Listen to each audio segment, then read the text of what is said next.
শিয়াল ও খরগোশের বন্ধুত্ব। একবার এক জঙ্গলে থাকত এক চতুর শিয়াল আর এক নিরীহ খরগোশ। শিয়ালটি খুব চালাক হলেও একা ছিল বলে সে বন্ধুর খোঁজ করছিল। খরগোশটি ছিল খুব সরল ও দয়ালু। একদিন খরগোশ যখন গাজর খুঁজে বেড়াচ্ছিল তখন শিয়াল তার সঙ্গে আলাপ করল। শিয়াল বলল, তুমি একা একা এত দূর এসেছ, আমি তোমার বন্ধু হতে চাই। খরগোশ একটু দ্বিধায় পড়ল, কারণ সে জানত শিয়ালরা সাধারণত বিশ্বাসযোগ্য হয় না। তবুও সে বলল, তুমি যদি সত্যিই বন্ধু হতে চাও তাহলে আমাদের একে অপরকে সাহায্য করতে হবে গি। তাদের বন্ধুত্ব শুরু হল। খরগোশ প্রতিদিন শিয়ালকে তার গাজরের ভাগ দিত, আর শিয়াল খরগোশকে বাঁচিয়ে রাখত অন্য হিংস্র জন্তুদের থেকে। কিছুদিন পর শিয়ালের মনে লোভ জন্মাল। সে ভাবল খরগোশটি খুব সুস্বাদু খাবার হতে পারে। এক রাতে সে খরগোশকে খাওয়ার পরিকল্পনা করল, কিন্তু খরগোশ এটা টের পেয়ে গিয়েছিল।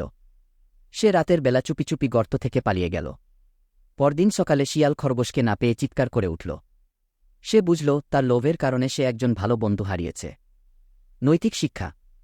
লোভ করলে বন্ধুতা নষ্ট হয়। বন্ধুত্বের আসল মানে হল বিশ্বাস আর সহযোগিতা। চাইলে গল্পটা আরও বড় বা রঙিন করতে পারি। বলো কেমন লাগল?